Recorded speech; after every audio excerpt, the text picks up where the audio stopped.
The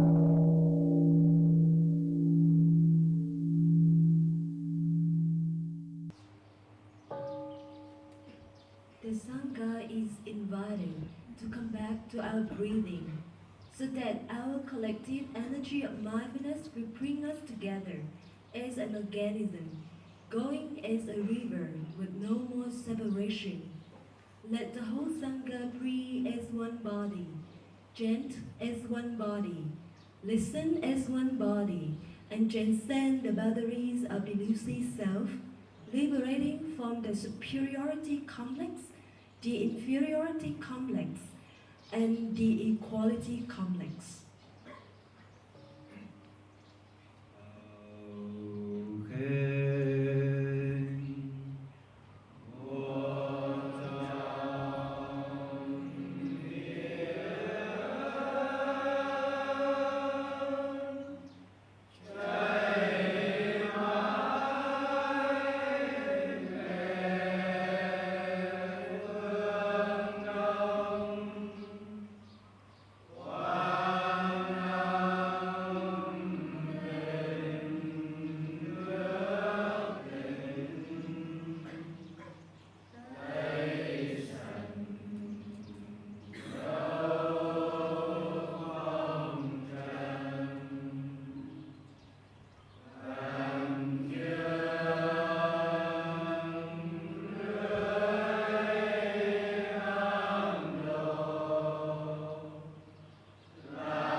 Dear Thầy, dear Sangha, today we are on the third day of the retreat. We call the PV Plumlet Asia Pacific Sangha Retreat. We have about 100 people, children included, from about more than 10 countries attend this retreat. And one of the objectives of this retreat is to introduce theme topics. We have retreats in Singapore, in Indonesia, in Japan, yearly general retreat. And this is the time for the more concentrated, those who want to go deeper in the teachings to attend this retreat. And the topic for this retreat is the 14 verses on meditations. Nowadays, there are so many traditions of meditations. And people ask, what meditation practice tradition that I should concentrate on? We have the Tathagata meditation, Patriarch meditation, gradual enlightenment, sudden enlightenment, jhana. So people are hopping around, shopping, Dharma shopping. Oh, I would like to go to Plum Village. I think I know a little bit about Plum Village. Why don't I go to other place to learn? Even within Plum Village, they want to go to Plum Village France, whether it is different from Plum Village Thailand. Hopping, like hopping. And so, at times people are confused because so many choices. If you have one choice, you study. If you have 10 choices, you don't study. Because just choosing what to study already takes your time. So Dharma hoppers, beware. You need to concentrate on one thing and stick to it. So which one? Which one should you stick to? Everybody say that their method is the best. So our teacher composed 14 verses on meditations. And based on the Buddhist teachings, the original teachings of meditations, he put out step-by-step instruction on how we should practice meditations. First, he went over the two elements of meditation: stopping, calming, concentration, contemplations, which is what we call samatha, samadhi, vipassana. There's nothing special about those words. Samatha means stopping, calming. Samadhi, concentration. Vipassana, looking deeply. So you should not faint when you hear those words. But then, as the Buddha taught, he discovered method of practice, but that were transmitted years later. Because of the conditions, people modify them, and what the Buddha did not taught before come back, and people are confused. And what the Buddha did not taught, did not teach, it also come into the teachings. And it's all quote unquote under the sutra, the teachings, the Tipitaka. So, what to do? So he put out these 14 verses. He say, if you practice meditation, you need to practice stopping, calming, concentration, and looking deeply together. This means that vipassana, samatha, and samadhi go together. We should not separate them. That's the first thing. Second, you need to be calm, relaxed, joyful, be happy when you practice meditation. If you practice meditation and you are sad, you did wrong. If you practice meditation and you do not transform, you do it wrong.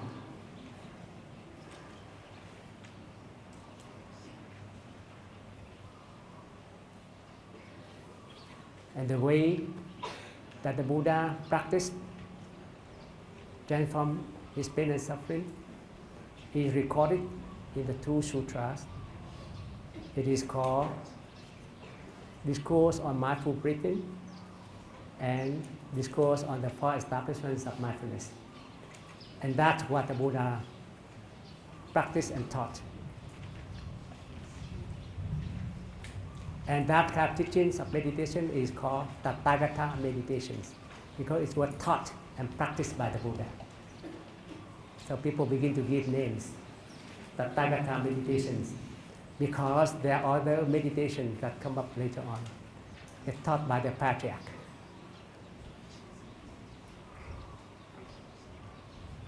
And then there are teachings that say that you can practice to be enlightened after a long time, or you can practice and get enlightened just like a snap of a finger. Gradual enlightenment and sudden enlightenment. They say gradual and sudden enlightenment inter-are. You need to have gradual enlightenment so that you can have sudden enlightenment. And these patriarch meditations are basically the teachings, the meditations that the Buddha taught before. But because of the traditions, things get lost.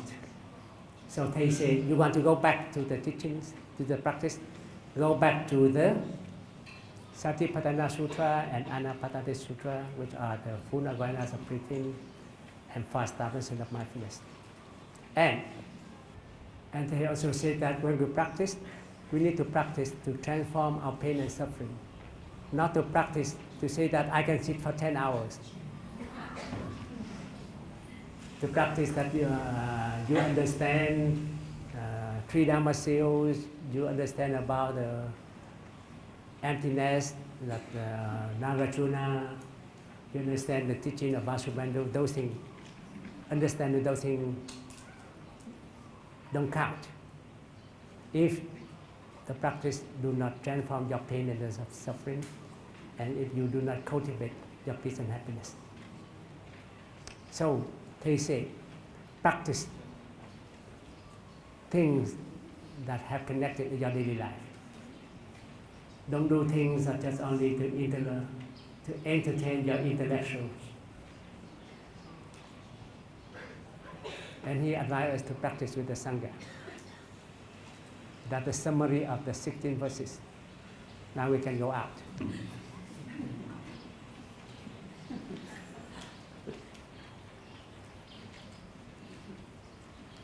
In this talk, just to give something for you to expect, it will last until 11:30 at least. No more than 11:45 because we need to have lunch at 12. So pain and suffering is there, right? But if you know first, you will accept it as better. Yesterday, Sister Chengdik get you out early just to give you a treat. You didn't get a treat today, you got a trick.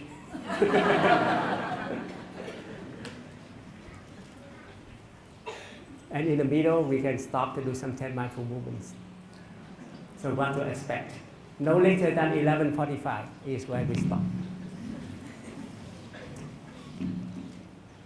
The main thing is when we practice, it has to connect with our daily life. It has to transform pain and suffering.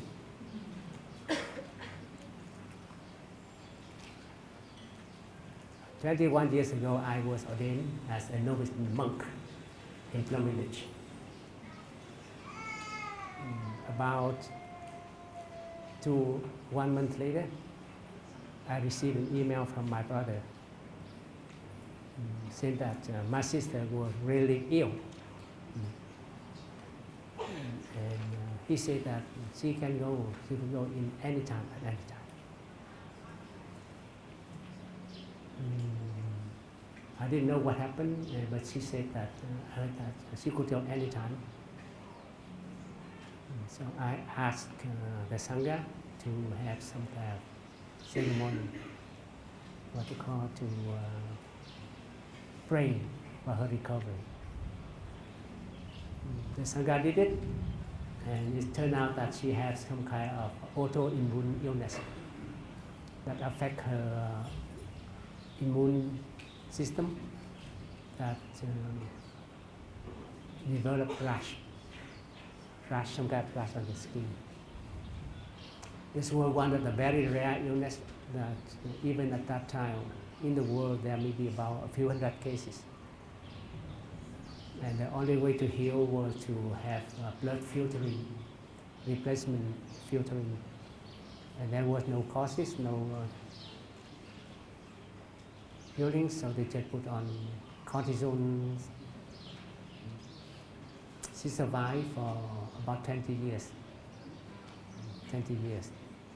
But the medication had effect. Her lungs were damaged. So 3 years ago, she developed some kind of lung disease. Only 1/4 of her lungs are functioning, and she needs to have a breathing machine. I went back to see her 2.5 years before she died. I said that just hang on, but I know she would not have long.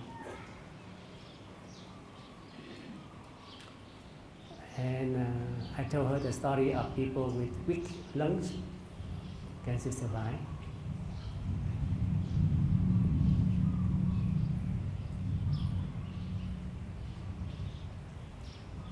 So we deal with impermanence,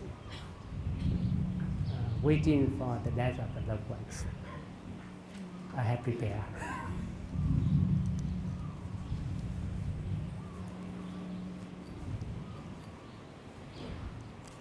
The main thing is my whole family knows that she will not have much time. But when you know what would happen, you prepare, things will become less painful.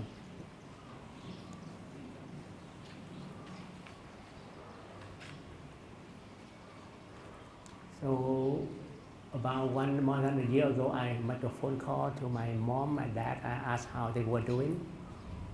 They said they were doing fine, but my sister did not do fine.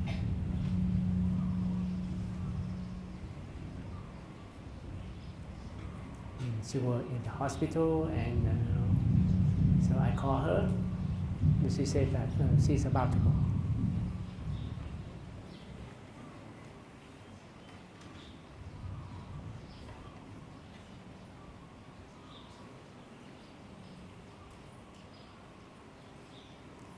So I bought the ticket from Hong Kong, go back to my home, talk to her. 5 days later, she passed away. During those 5 days, there's healings, there are transformations. The main thing is how we practice to deal with these kind of things.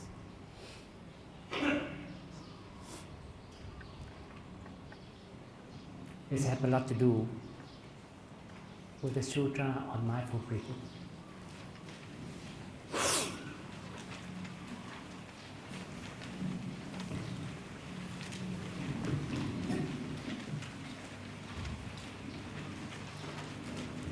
So you open your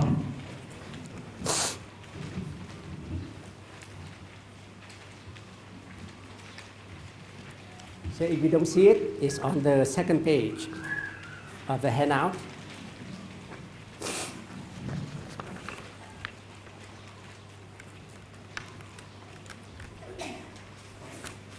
Discourse on full awareness of breathing, Anapanati Sutra, 16 mindful breathing exercises.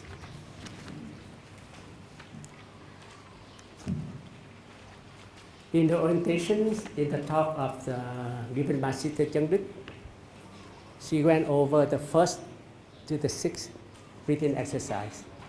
And my task today is to give the 7 to the 13 to the 12 exercises.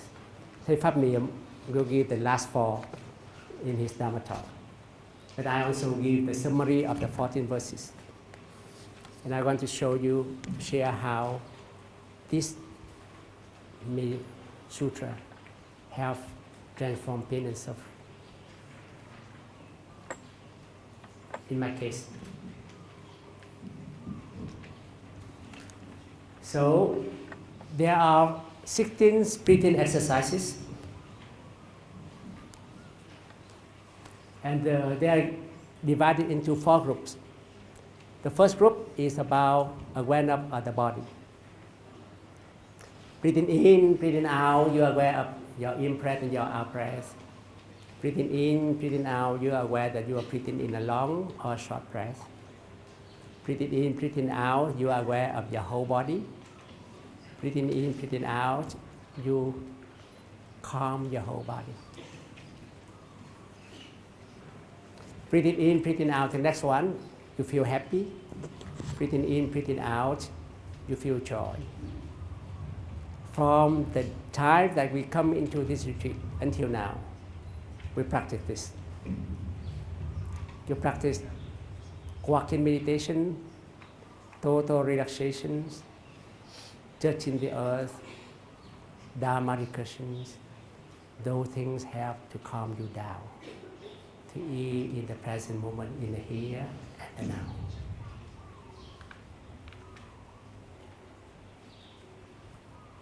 It's called stopping, calming. It is called samatha. So it's very simple. Samatha is stopping. And then you need to be aware of your mental formations, calm your mental formations. Mental formation here means your feelings, your state of mind, your emotions. Things come up. How do you calm them? Your sister are not doing well. I'm going to die. How do you deal with it?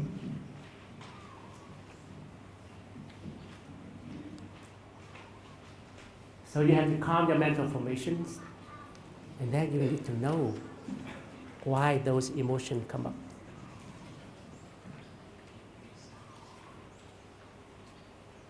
If I didn't call my dad, I would not know it. I would be okay. My dad gave me the news.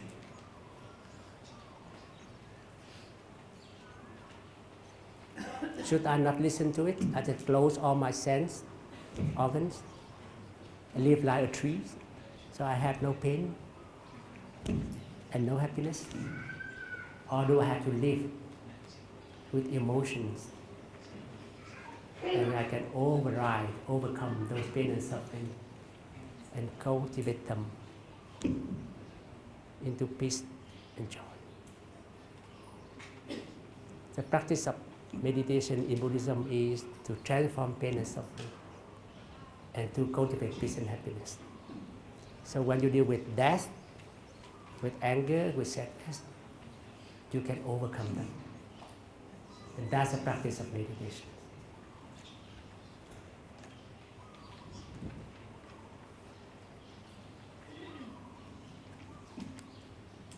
So you learn about how to be aware of your mind, make your mind happy, concentrate your mind, and liberate your mind. And the way to liberate your mind is to look deeply into the nature of things, which are impermanence, selflessness, non-duality. You are caught in ideas, that's why you suffer. That's the summary of the Anapanasati Sutra. You look into your body, look into your feelings, look into your emotions, look into your perceptions, how you look at the way things are. How do I look at my loved ones? How do you look at your dad who was on your deathbed, on his deathbed?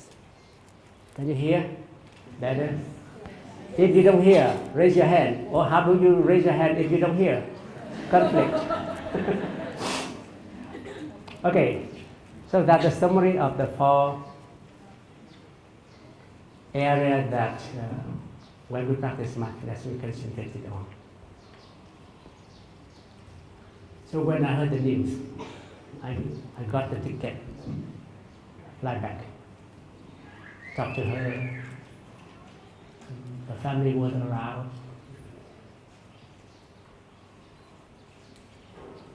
She had to breathe on the breath machines, and her heart rate 130 beats per second. And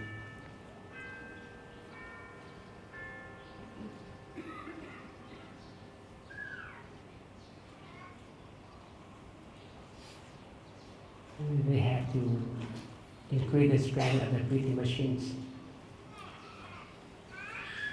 She was sick 30 years ago. Now, the side effect come up at this time. Now for her to say goodbye.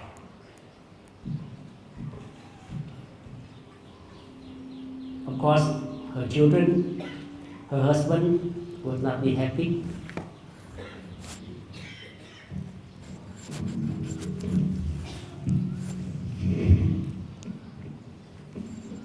That she is going to go away. And my dad, other people also think that maybe we can do some lung transplant. But she had tried. The doctor said that her body would reject because the immune system gave a problem to her lungs. But they tried their best to survive, for her to survive.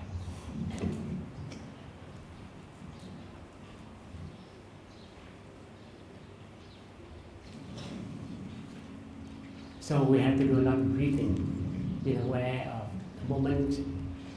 These are precious moments. In the next few days, you will no longer be here.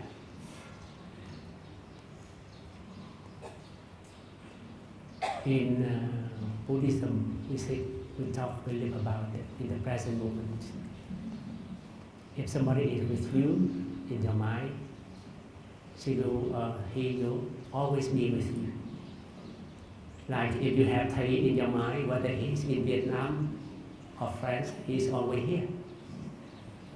You will not lose somebody who in your mind, in your heart. The main thing is that person has to be in your mind, your heart. And how can that person be in your mind, your heart? You have to be in the present moment, in present with that person, when you are with that person. That's the only way.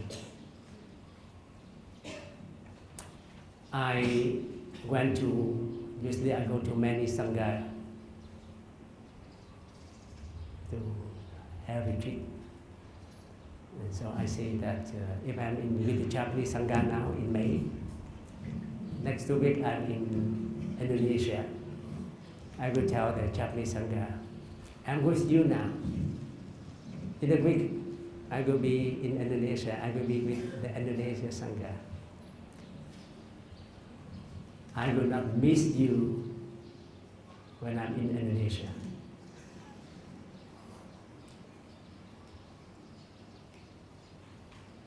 Because I'm already here with you. If I'm in Indonesia and I'm missing you, it means that my mind is in Japan. And it's not fair for me into the Indonesian Sangha that my body is in Indonesia but my mind is in Japan. So don't be sad. I say when I don't miss you, that is a compliment that you and I have practiced very well. So I do not miss you after this retreat. because you and I never part. If somebody never part, how can you miss? That's the main practice.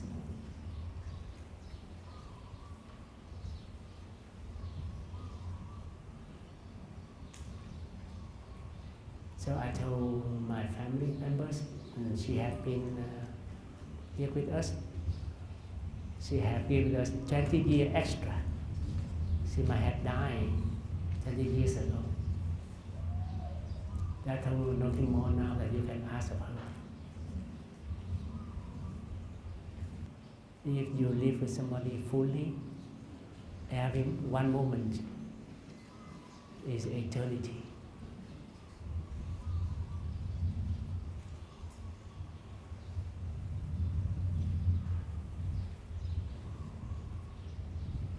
And I told the family now it's time to let her go.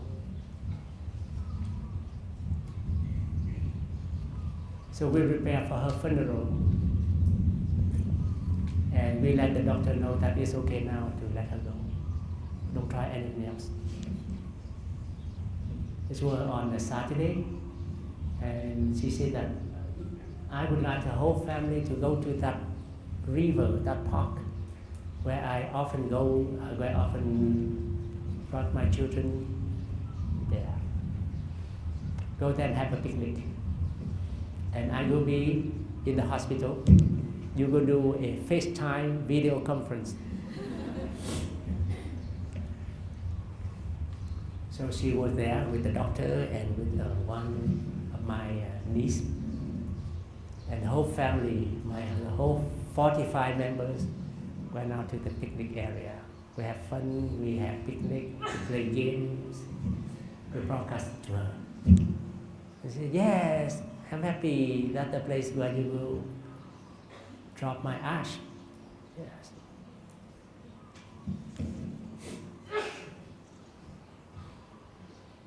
And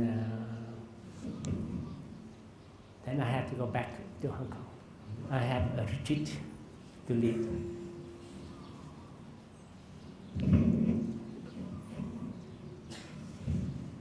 So, okay, I say, you can die tomorrow or whatever, but from now, I will not see you.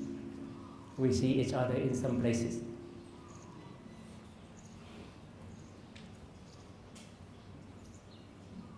So when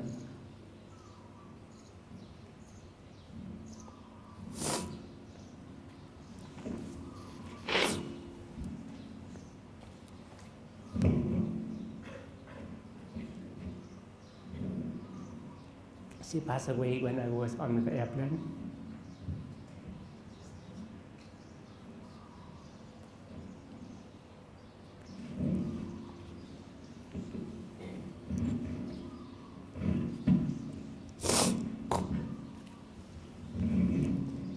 How could I leave her without attending the funeral? You're supposed to be there for the funeral.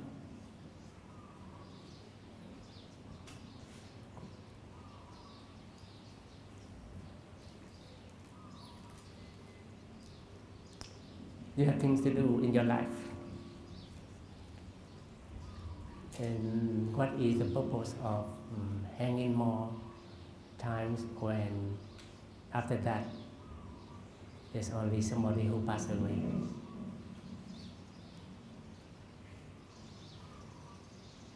Usually the funeral is for the living, not for the deceased.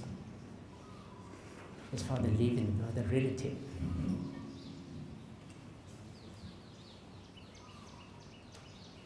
They pass away, they don't know anything.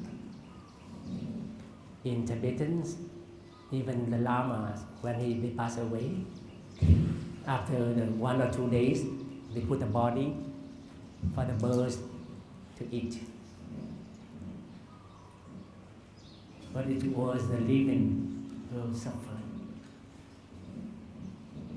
So the funeral is for the living, not for the dead. We try to do things to make the living suffer less. People die, they don't know a thing.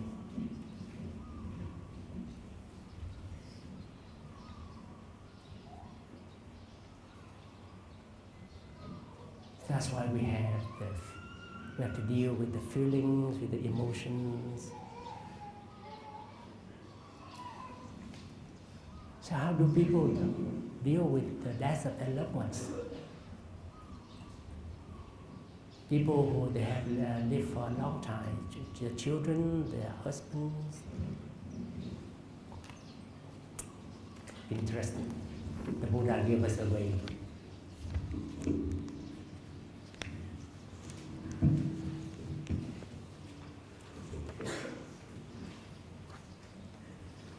When we study the full awareness of breathing, Anapanasati Sutra, there is a sutra that we also need to practice to learn together. It is called the Satipatthana Sutra, the 4 establishments of mindfulness. The 4 establishments of mindfulness sutra went into more detail explanations of how to work on those 4 establishments. So, in terms of feelings, you have pleasant feelings, unpleasant feelings, neutral feelings, and mixed feelings. Your sister is not doing well. Bad feelings. You heard something you don't like to hear. You have bad feelings. But then she told me, I'm okay to go. I'm ready. I feel bad.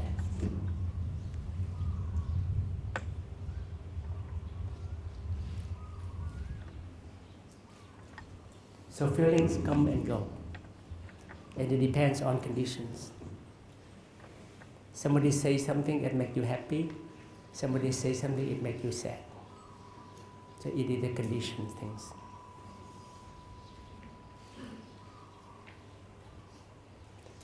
But what makes it is only a condition. There should be something when those conditions are there, they come up. Otherwise, it would not happen. And when things come up, the feelings like that, it is called a mental formations, or it is called the mind.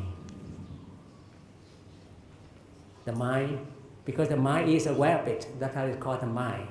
If it's not aware of it, it's not called the mind. Your mind is aware of something. It's a mental formations.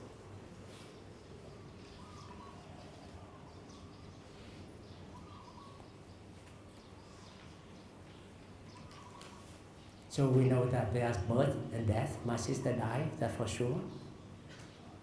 But how we overcome this kind of pain and suffering?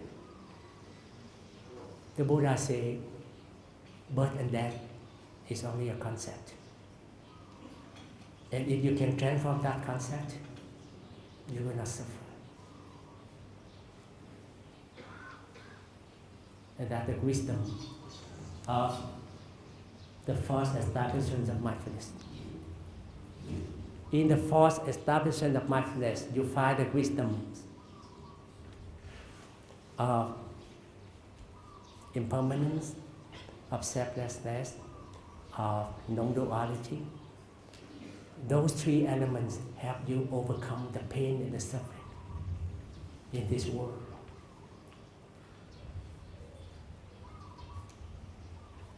How do I use the impermanence and selflessness to heal the pain?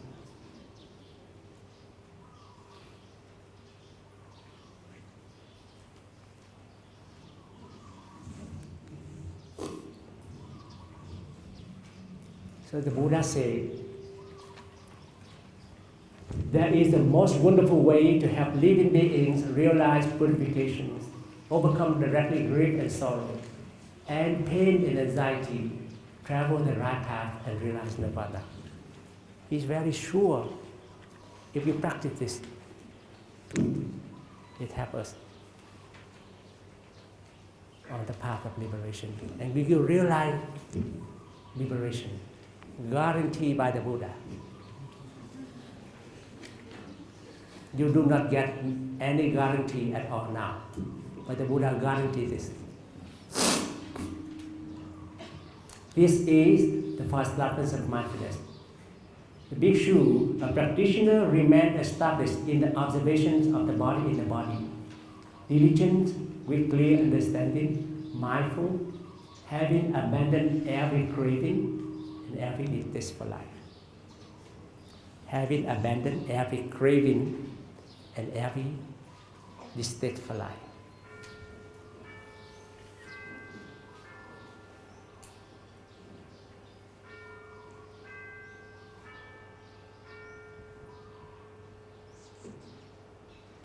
Craving is a form of attachment. Distaste is a form of aversion. Greed is an extreme form of attachment. Hatred is an extreme form of aversion. The Buddha said, if you practice this four establishments of mindfulness in the body, in the feeling, in the mind, in perceptions, you will develop a capacity not to attach and not to have any aversions to things in this life. And because of that, you are free from pain and suffering. So how can we not attach to our loved ones?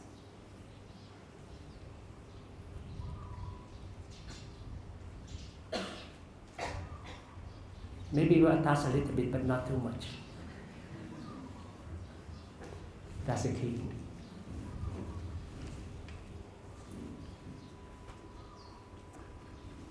Easy to say, but difficult to do. The Buddha said, don't worry. I teach you, I showed you the way.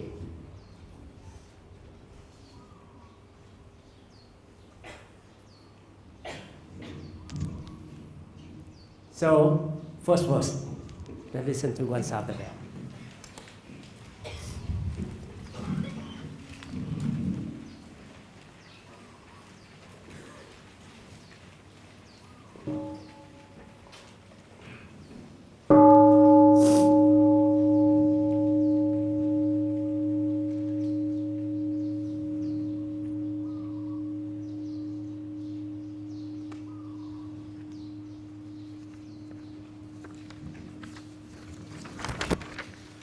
Like the two wings of a bird, the practices of stopping, samatha, and looking deeply rely upon each other and belong together side by side. That's just simple. You don't practice meditation, you need to stop, to concentrate, and to look deeply. Samatha, stopping, samadhi, concentration, vipassana, looking deeply. A simple definition. So you need to practice stopping and looking deeply.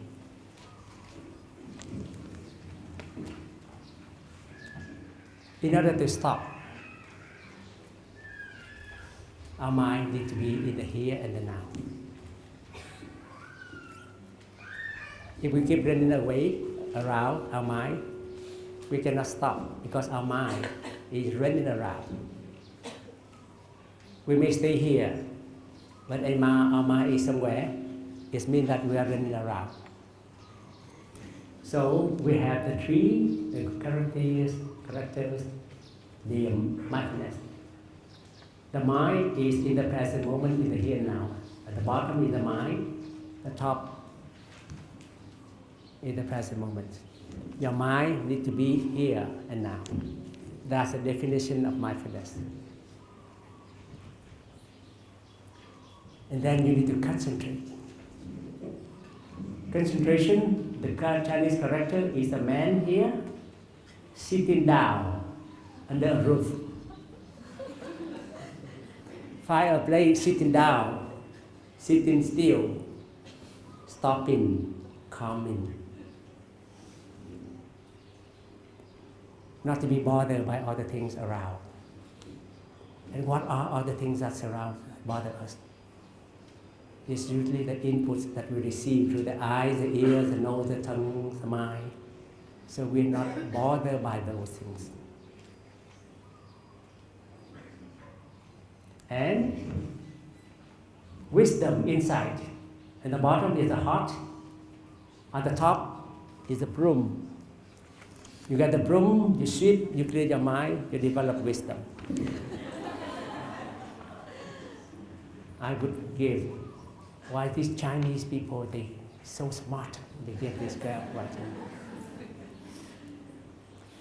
You go to the toilet, you put the flush button, it's clear.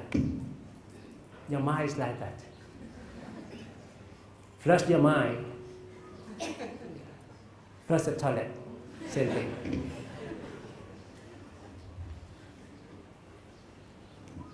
And in order to develop vipassana, we need to be in the here and the now.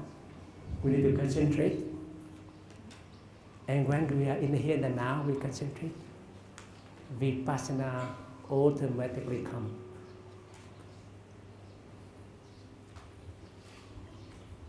We don't even need to try.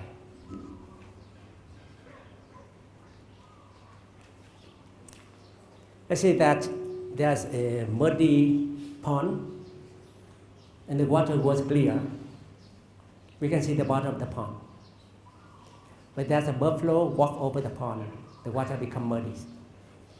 You cannot see the bottom of the pond, even how hard you try.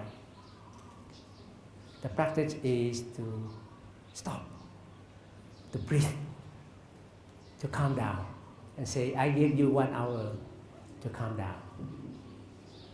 What do you do that? I go out and take a walk. I come back.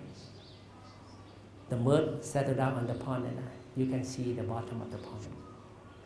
Even without trying.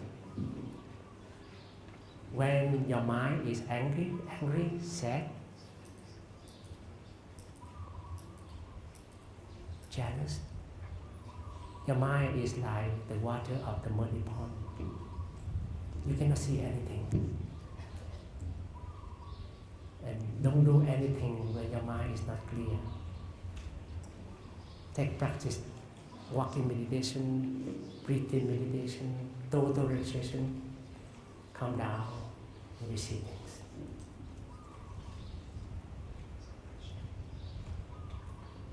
What do you seek?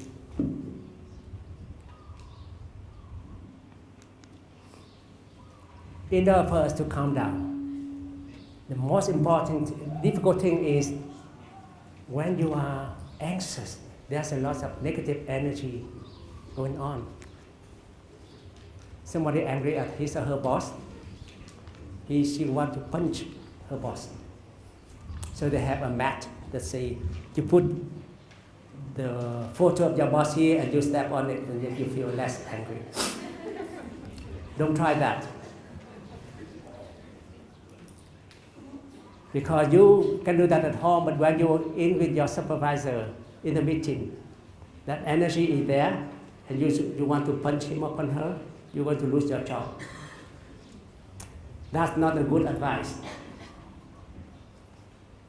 They will advise to go out and go to the angry room and use a baseball bat to destroy TVs, old machines.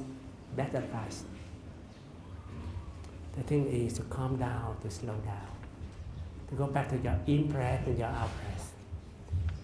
And that is possible with the transformations of 3 kinds of energy: breath energy, breath energy, sexual energy, and emotional energies. At any given time, our body has 3 forms of energy exist. And the most notable one is our breath energy. So you're advised to, when you're angry, go back to your in-breath and your out-breath. Smile, sing a song, happiness is here and now. I'm a bird, I have a blue sky, whatever. Run.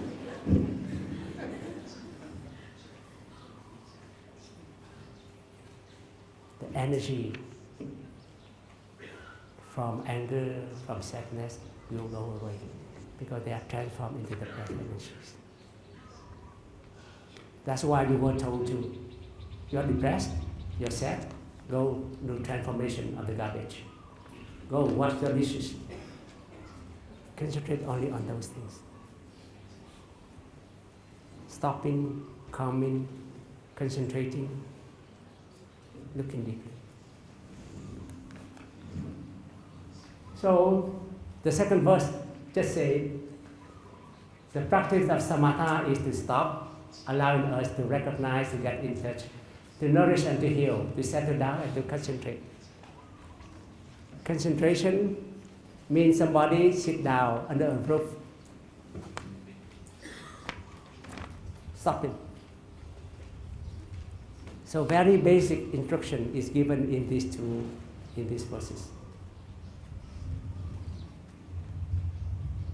Now, vipassana is the practice of looking deeply into the nature of the five skandhas to gain insight and to develop understandings capable of transforming all sufferings.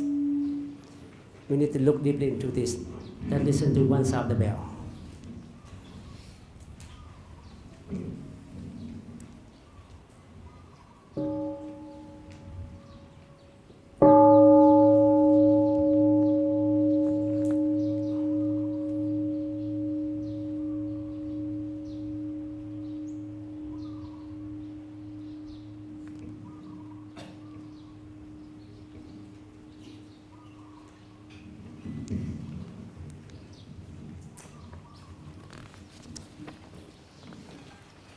In the piece of paper, there is black and white, so you may not see all the things.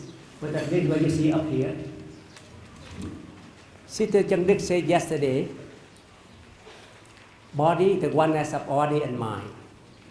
Body and mind are manifestation of the same thing, our beings. So we have body and mind. You see in the body and mind. And then this body and mind model, it can be expressed in what they call the five aggregate models. It's called feelings, form, feelings, perceptions, mental formation, and consciousness. That's five aggregates. Some simple definitions called the five skandhas. But you have the body, you have the ear, you have the nose, the tongue, the body, the eyes. But when those things get into touch with some subject, you develop some kind of consciousness. You receive some news, it makes you sad. You eat something good, it makes you happy. And that is feelings. That doesn't belong to the form, it belongs to the feelings. And then you are given a durian, and then you remember the first time you ate the durians, then those things coming back to you. And the person who gave you the durians is your grandmother, and then your mother come up, grandmother come up. And she already passed away, and then you feel sad. You see, those things happen very fast. And it's because of this what we call the five aggregates. Always commit. And the advice given here is this. Look deeply into the five aggregates, the nature of the five skandhas, so that I may develop understanding and transform suffering. So that I may develop understanding and transform suffering. Those things exist in your five aggregates.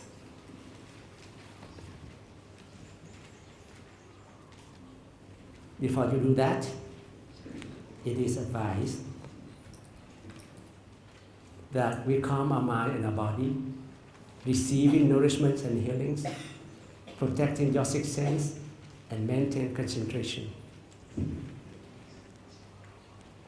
We are always bombarded by information. And we are asked to look deeply into what's happening.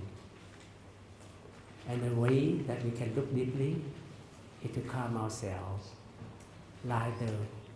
We let the muddy water calm down. The mud calm down at the bottom. And the way to do that is to protecting my six senses and maintain my concentration. Why do we have to protect our six senses? Are they that bad? Seeing a smiling child is a joy. Why do I have to protect from seeing it? Smelling a good durian is a joy.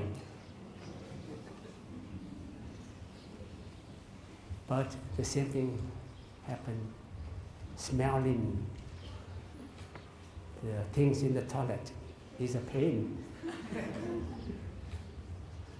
Seeing something somebody you don't like is a pain.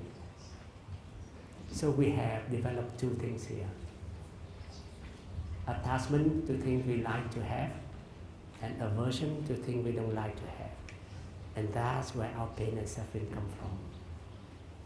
So the practice is, things happen, but we have a neutral attitude. Nothing is good or bad. It's the mind that makes it so. Some of them have a party. They put up a lot of food on the tables. Before the party ends, it's food. After the party ends, it's garbage.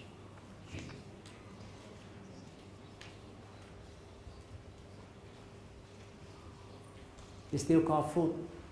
Before the party is food. After the party is garbage. It's the mind, not the food.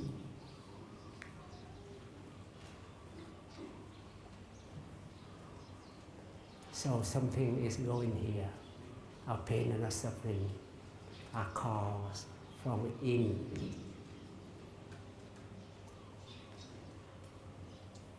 So the Buddha told us how to look at those things from within.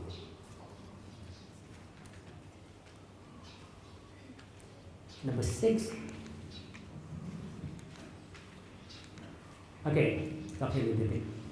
This one is just going over what they call the six senses. You had the eye, the ears, the tongue, the nose, the body. What they call the five sense organs. Five sense object. Your eye sees an image. Your ear hears a sound. Your tongue tastes a taste. Your nose tastes a smell odor. Your body receives a touch. Those things can cause you happiness or pain and suffering.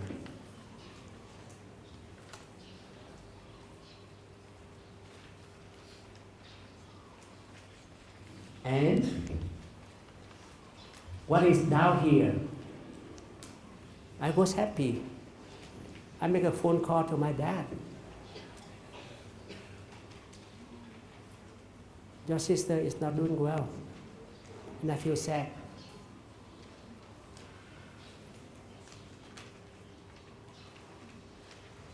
They say in your sister is not doing well, is my ear hears something. But the sadness already exists somewhere down here. What they call the star consciousness. And that says something, and it's manifest up here in what they call the mind consciousness. And this mind consciousness is what they call the mind in the four establishments of mindfulness. When it comes up and you are aware of it, because you are aware of it, it's called mind consciousness. Otherwise, it stays down there.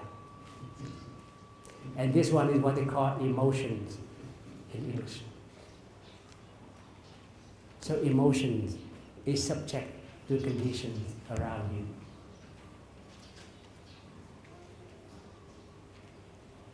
A baby cry. Then mother say, "Oh, it's okay, mom is here. Everything will be okay." and she feel better right away. Oh, mom is here, let mom hug you. She feel better right away. The hug, the saying, have some kind of functions to bring the peace and the happiness from the stockiness to come up. But are we subjected to things around us? Somebody says something, we feel happy. Somebody says bad things, we feel sad. So are we puppets? Most of the time we are. We are puppets. We controlled by the external condition around us. And the muddy water, when it was walked upon by the buffalo, and the mud doesn't come up.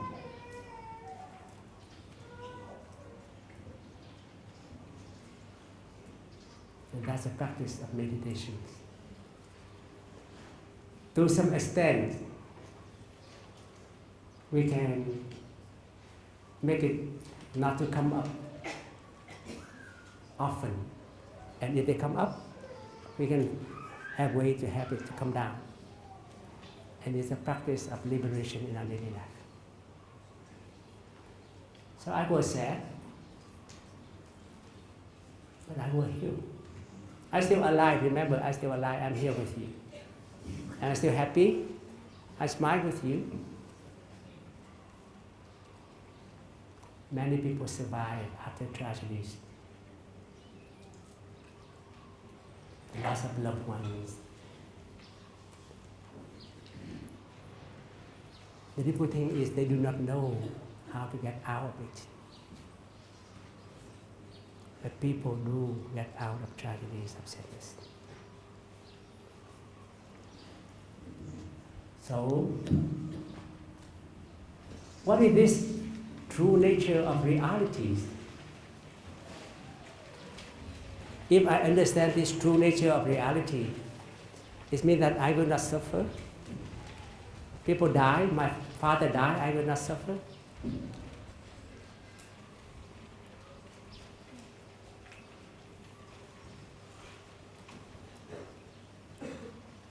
The practice is when you understand the true nature of reality, when your loved one dies, you are sad for 5 minutes, not for your whole life.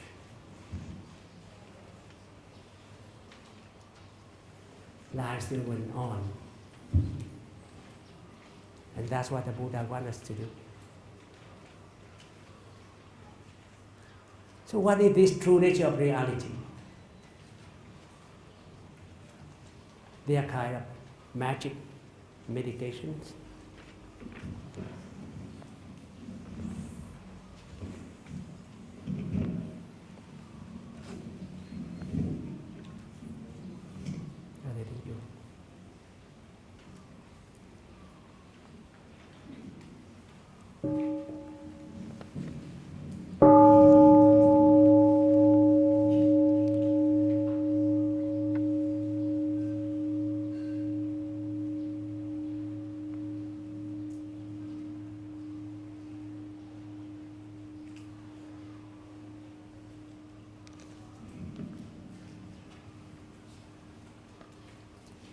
The three, when we say that nature of reality is phenomenal that we see. Brother Pháp Khâm is a phenomenal. He is a person. You can call him a person, a monk. This is an entity, a phenomenon. The laptop is a phenomenon. And this laptop has 3 characteristics. It is impermanent. Even though it's made by Apple, but it will be broken down in a few years.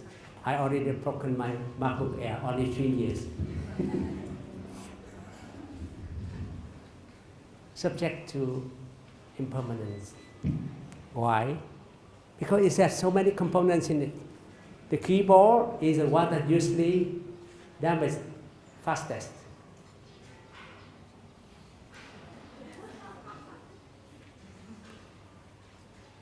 Your body is good, but if your heart doesn't work, even though you still have muscle, you still die anyway. So because it's a composite of things. So the first thing is impermanence. Things change. The second characteristic is things cannot exist by itself.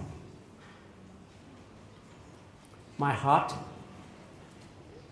we can say that independent, but it depends on my lungs to supply the oxygen so that it can bring the blood in.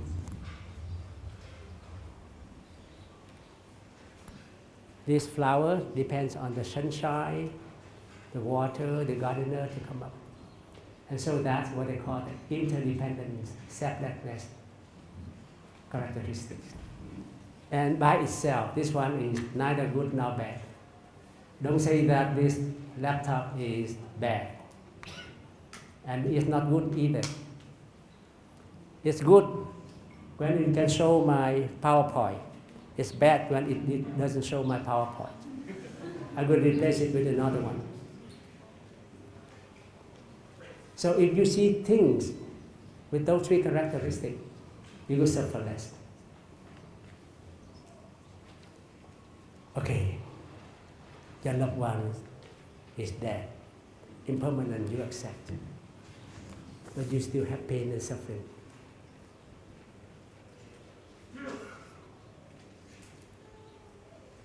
You still long for that image of your dad, your grandmother, of your child.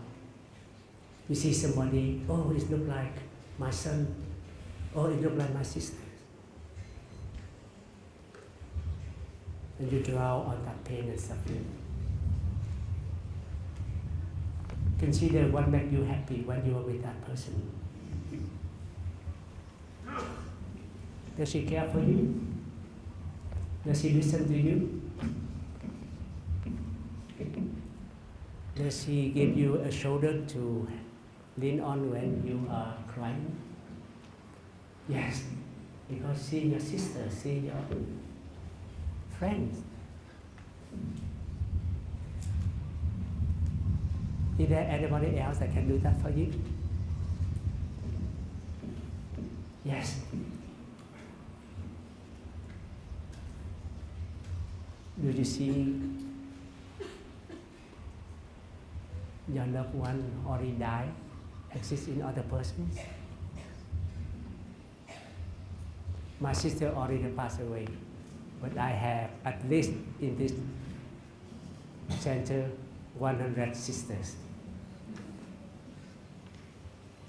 Some are old enough to be my elder sister, some are young enough to be my younger sister, some are young enough to be my daughters. I have a family.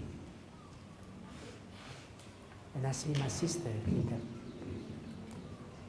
When I say my sister, goodbye to my sister, she said, bye-bye, I will see you somewhere. I say, okay, I will see you in peace and happiness.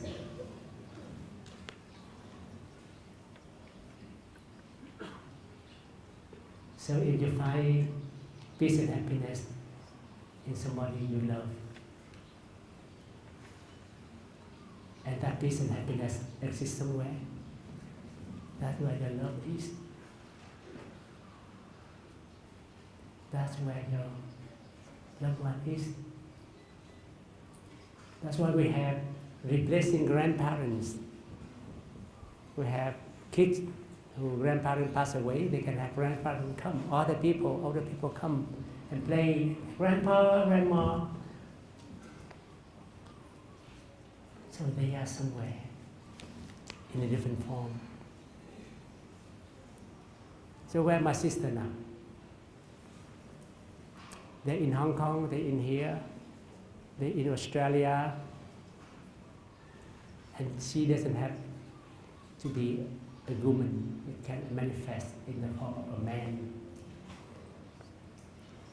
Because it is the peace and happiness that I receive from her, and if I receive it from other persons, where she exists.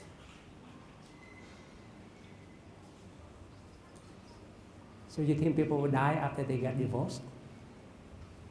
No, they remarry. And they even say, oh, my current marriage is even better than the previous one.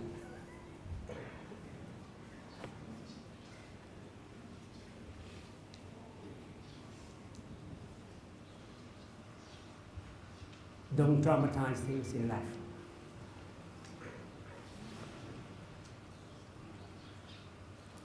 I think this talk will last until 11:45. Let's get up and do some exercise. So that we can sit down and listen to some more.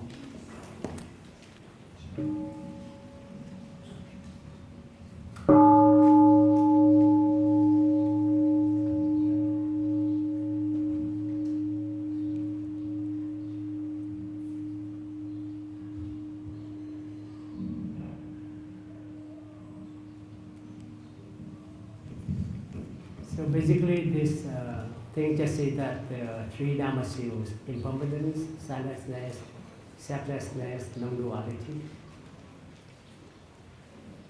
Now, the seventh verse. Dwelling in the present moment, dwelling peacefully in the present moment, transforming habit energies, giving rise to understanding, will free us from afflictions and sorrows. The thing is, we need to be in the present moment, to realize what life available for us in the here and the now. In 1995, I was traveling in Vietnam. I was about to take a flight from Hanoi to Saigon. The airport there was small, very small. The waiting room was just only this area. And I saw a nun pass by. Old nuns, not Vietnamese, Catholic nuns. And I realized, it's Mother Teresa. Mother Teresa.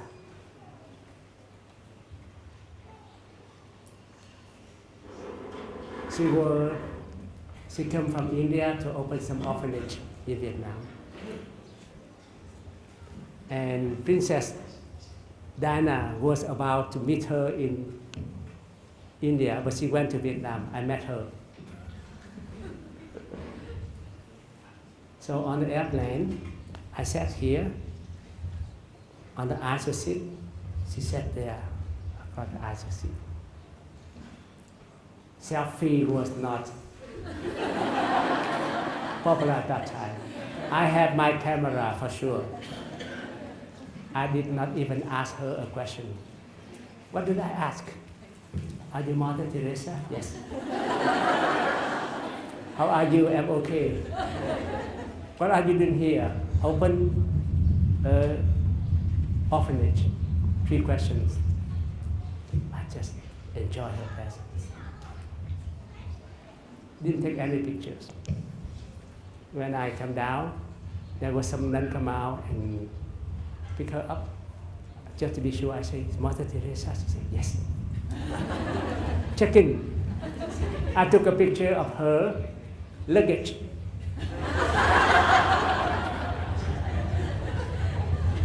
With her, a very simple plastic bag.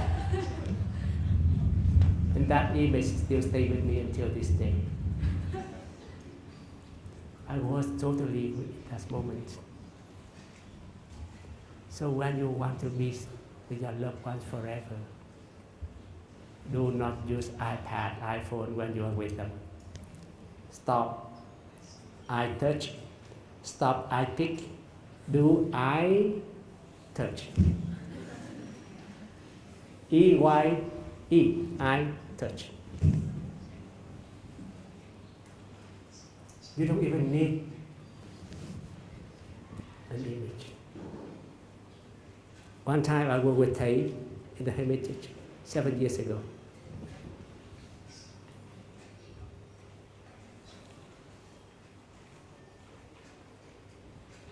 And he tested me. Should we take a picture? I said, no. The picture, no. I'm just with you, that's enough. And that image, that story still stays with me. I remember that time I was with him sitting there at the hermitage on a cold day. We just sit there.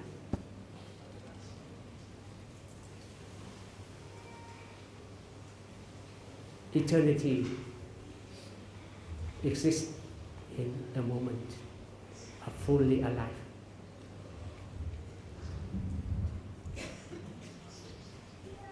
So now we live in some kind of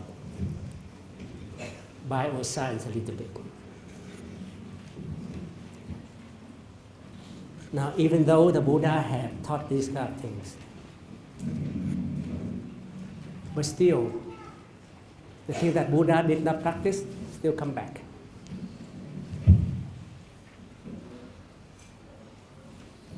Back in the old days, at the Buddha's time,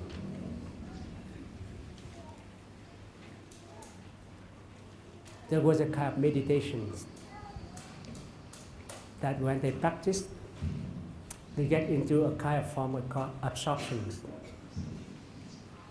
Absorptions. They totally close their contact with the outside world. And it's a kind of concentration.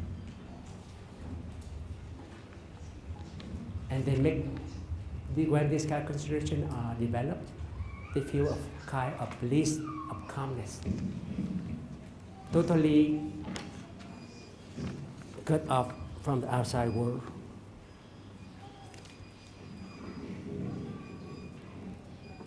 So one teacher say this about this experience, and when people practice this, they kind of shut down the five senses. They call the jhanas. And remember, it's only when people practice this kind of form, not everybody. But when they practice this, they develop this kind of mental state. Another strange quality that distinguishes jhanas from all experiences is that all the five senses are totally shut down. You close down, your eyes still open, you can still see things, but you suppress the input coming in. One cannot see, one cannot hear, taste, or feel, or touch. Even somebody stop by and hit you, you still don't see it. And he gave an example of one who get into this state, and his wife thought that he had died and sent for an ambulance. He just get into this state, motionless. And so his wife thought that he died. He was rushed to the hospital with the ambulance, big silence, but he didn't hear a thing. They do an emergency on him, he did not respond. But after that, he come out of that concentration.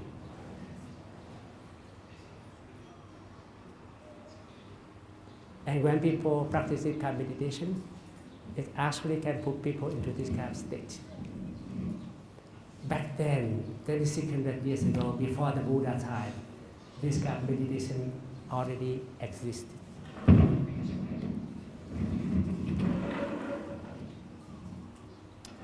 The Buddha also practiced this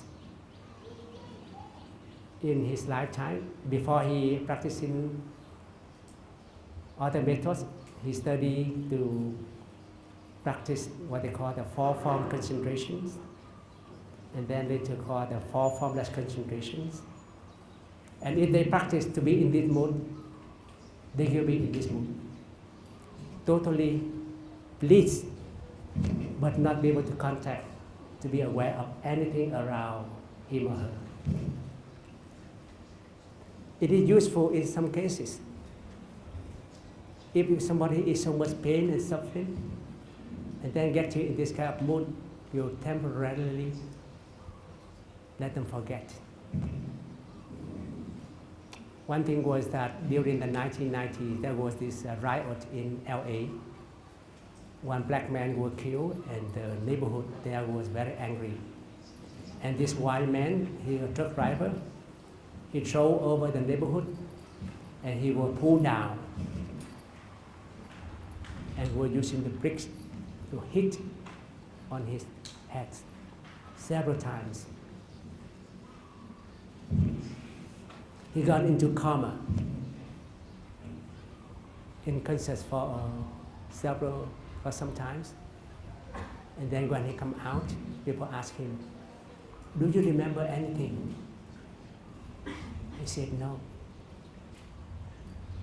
My mind, just a little hit. After that, the brain shut down. Otherwise, it could not stand the blow." So it's just a function of the brain. That's it. But then, nowadays, many people are in pain.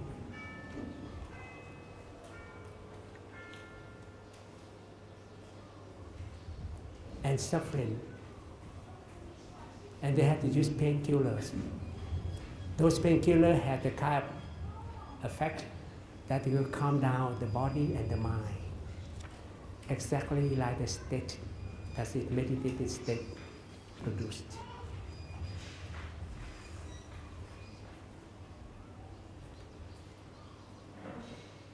But after they take the medications, the pain and the suffering is still there.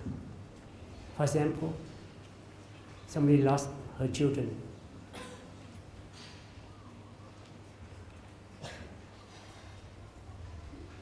The pain is so much, and the only way she can do is to take that painkiller to forget. But after waking up, she had to deal with the loss. And if she keeps taking those kind of medications, she will be addicted to it, to the point of no return. It is exactly what happened of the opioid epidemic in America. Painkiller is used as a substitute for reducing pain and suffering, and people are addicted to those things. So what happened in our brain?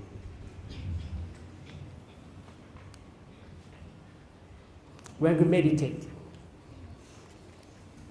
our brain up here pay more attention, we become more alert. But there are some areas here that are responsible for our awareness of space and time function less. So we are happy, but we don't know where we are. You are in somewhere land, some never land. But you feel happy. And because it reduces, it blocks the input that you receive from your five sense organ. You don't care whether you are alive or not. It reduces your body activity to the minimum. And that's why you feel bliss. Up to a point now, what you call people overdose. Because they put up a strong dose, it can actually stop the functioning of the body. That's why they die. But when they die, a very peaceful death, they're in a happy mood. Do you want to do that? Do you want to practice meditation to get into this kind of mood? But when you go out, the pain and the suffering is still there.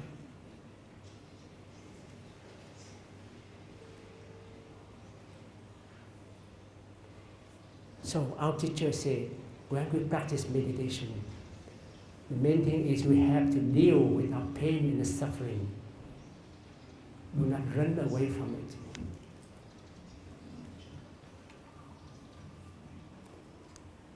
And now, instead of having that kind of meditations, people can take drugs.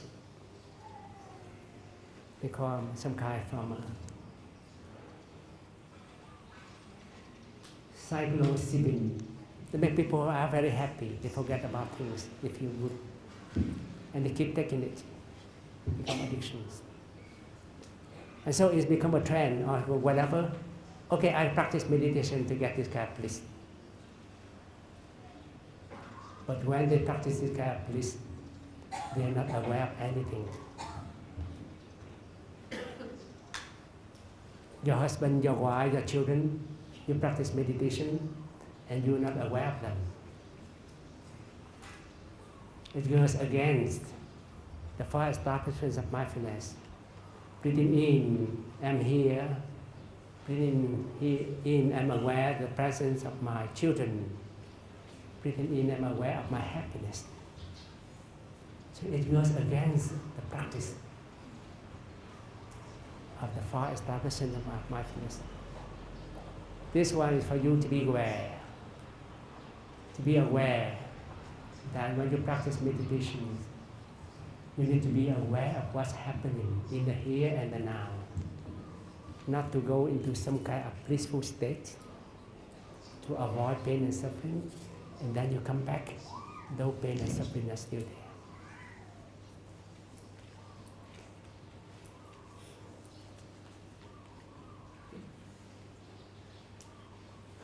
So we see people come to retreat and they got into this kind of mood.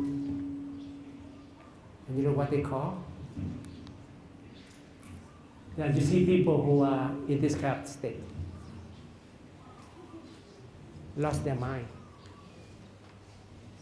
But they are very happy in there, very blissful. Meditation can get us into this state, or drugs. The experience can be pleasurable or frightening, what they call the trance. Don't get into this kind of mood. Meditation. The meditations that we practice is to touch the ground. We don't practice meditation to be able to fly.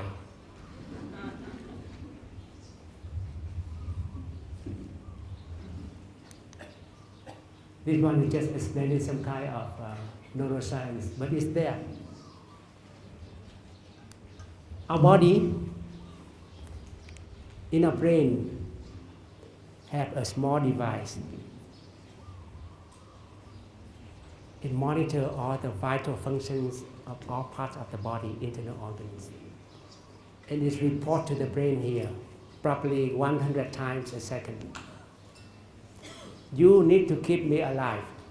You need to keep me alive. This is the sutra, the mantra. Keep me alive, keep me alive, keep me alive. And the brain up here, they receive this instruction so many times, they become tired.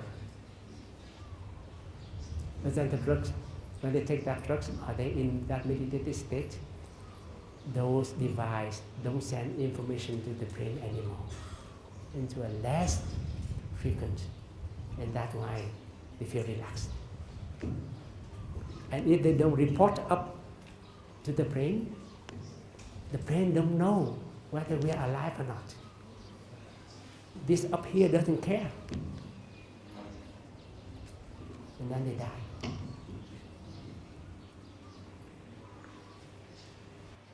Yeah, what they call these rectangular formations. And there's a function in the brain. Because the thalamus, when they receive some input, or the eyes, the ears, the nose, the toes, they shut down. They don't send to other places. So people can actually shut down their five senses out there. It's some kind of meditative state.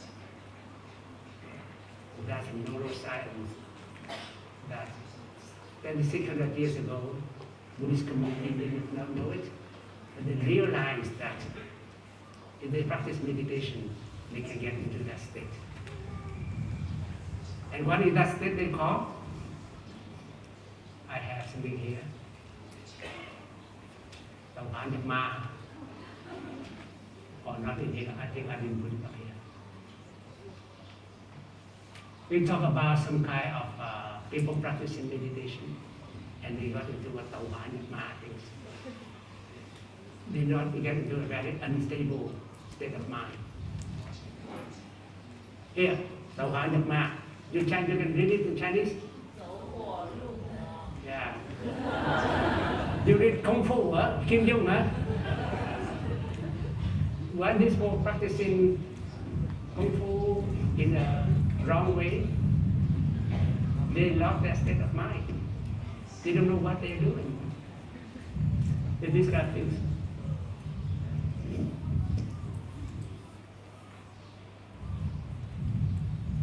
You don't want to practice meditation at Plumlet and you say you tawanyak ma. No longer. Plumlet doesn't have that kind of meditation. But now it's explained why, what's happening when we are doing meditation like that. So, we talk about impermanence. You know who is my favorite actor? Maybe yours too. Robert Redford. Yeah. When he was maybe 30 years old. Do you love this person or love this person? You love both? But more people refer to be young. The same person, right? You want to look at the picture of yourself when you are 30 or when you are 80. It's still called brother Khâm. Still called you, but you prefer to look at when your eyes still shine, your skin still fresh, not wrinkled.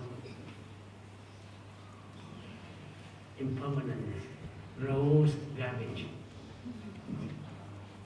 Same thing, but why do we keep rejecting ourselves?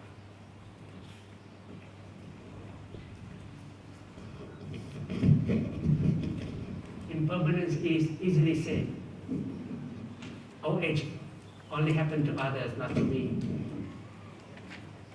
Death only happened to somebody else, not me. So the way I deal with it, death of my sister, is to practice interbeing.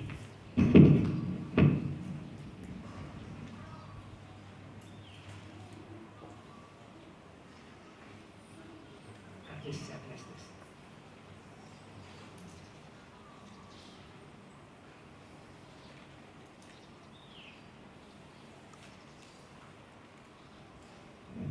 We are the sun, we are the flower, we are the moon, whatever. Nature song. I am a bird, I am a blue sky. I am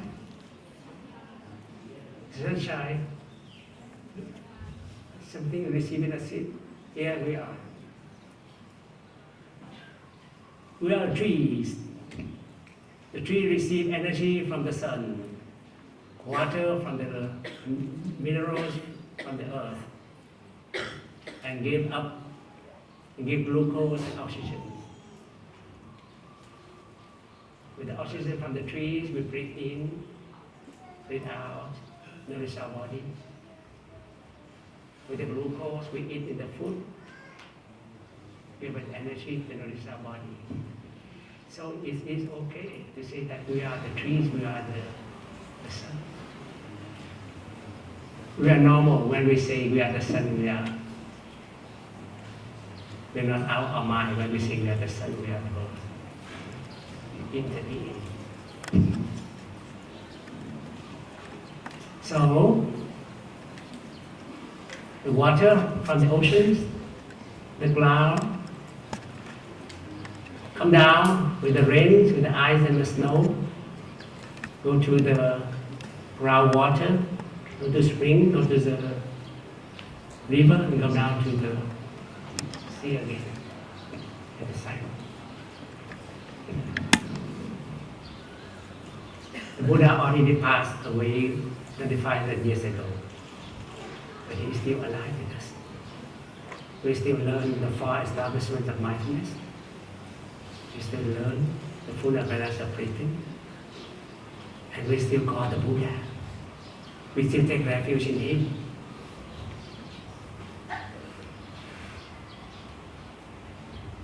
He is no longer teaching, but we still go to retreat. We still build Sangha.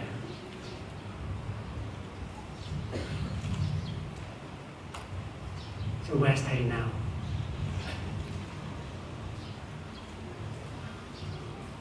Find him in something that is not Thầy. Don't find him in the form of a man, Vietnamese man, small, 1.6 meter high, wear a brown robe or whatever. Find him the peace and happiness in the energy that his presence and his teaching have been providing us. And you can find Thầy in the monastic around you, in the lay Sangha member around you. That's how Thầy is alive.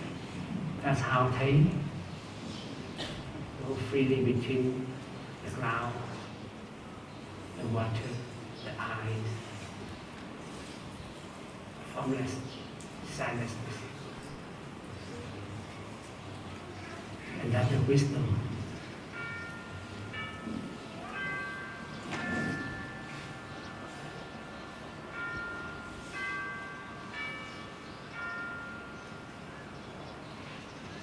Fifteen more minutes, just share something.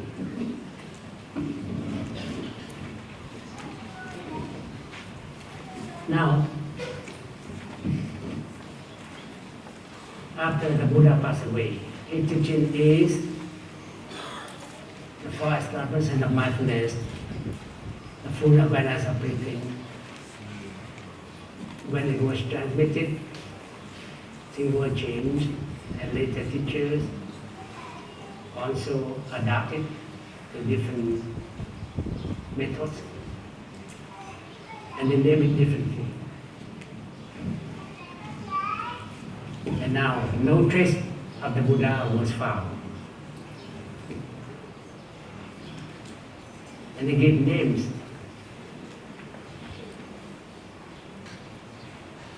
Separate as a teaching, so the tradition is somehow lost.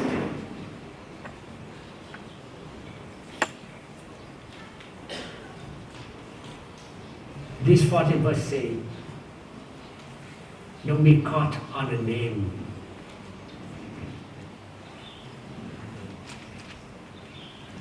We have certain gradual enlightenment. We need to get in touch with the contents. It was said that the teachings on the four establishment of mindfulness and the full awareness of breathing is called the Tathagata meditations. But then there was the story of Zen tradition. It said one day the Buddha gave raised the flowers, a lotus flower, and nobody is except for one person.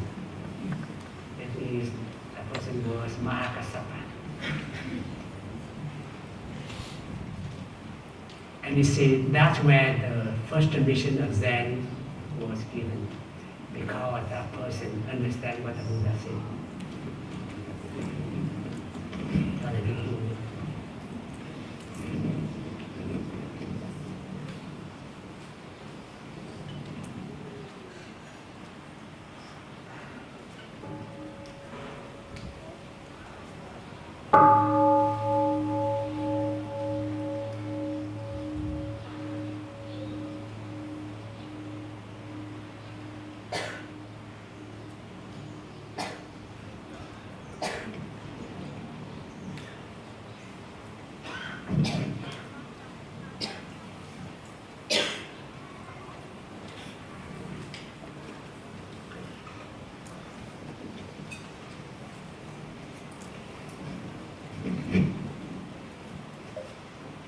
And with that story, it was said that the Zen tradition was born because that teachings were taught without any words, direct transmission between teachers and students. So if I look at you, you smile, and I smile back, you're enlightened. Even though you may not understand why I smile, and I may not understand why you smile.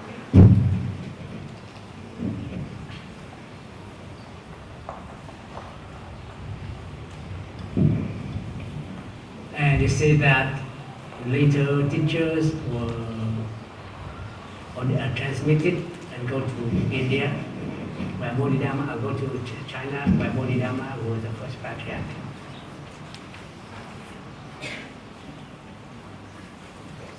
It turned out that that story was not correct, because the people want to make a tradition, so they need to have some kind of continuation.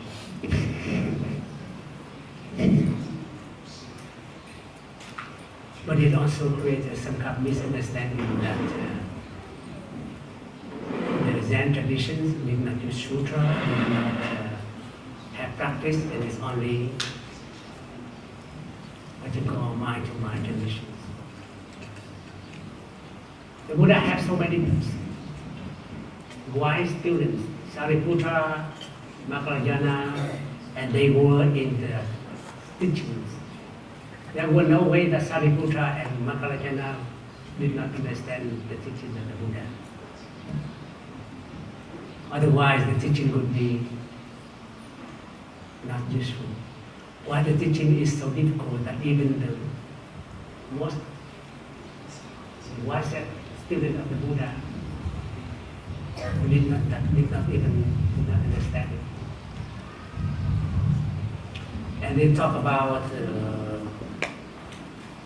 what they call the gradual enlightenment. What it is, the gradual enlightenment? For this glass to be filled, you need to pour the water in, roughly 1 drop at a time, until the 1,000 drop, the glass is filled. And the moment that the glass is filled, it is called sudden enlightenment. And the process from here to there when it's filled is called gradual enlightenment. But what says, sudden or gradual enlightenment are not different. There's nothing coming free. If you need to be strong, you need to practice daily. Even you take medication, vitamin, you don't take it once and then you become, except Popeye. Popeye is what you call spinach. And he becomes strong and big, but after that he come back again. Except Popeye. But even with that, the process still takes some time. So for things to develop, you have to have progress, slowly, day by day. That's why over here, you practice walking meditation, sitting meditation, to calm your mind. And when your mind is calm, you stop, you develop concentration, so that wisdom can appear. That's the process of looking deeply. So between gradual and sudden enlightenment, they inter-are. Vipassana, samatha, inter-are. Why this teaching has become so complicated?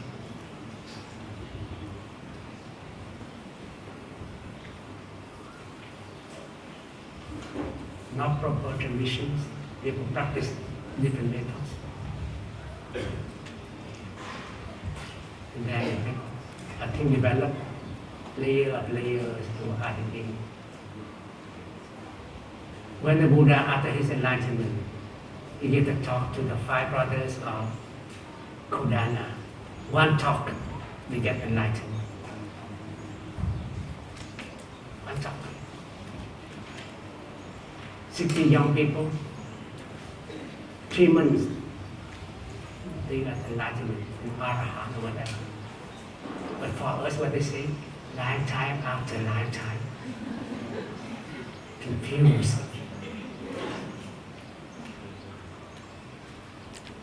Because we forget, we go back to these teachings. So what is was said, don't go anywhere. Concentrate on the 4 establishments of mindfulness, on the mindful of breathing. And when you practice, practice with the goal, the objective of transforming pain and suffering, cultivating peace and happiness, and living a healthy and positive life. If after practicing that you do not have that transformation, that progress, look what you have practiced. Maybe you do not practice this properly. When the Buddha gave this sutra, he said, people can practice this for 7 years, 7 months, 7 weeks, 7 days, or even 1 day. You can obtain liberation. So stop Dharma hopping, Dharma shopping, whatever.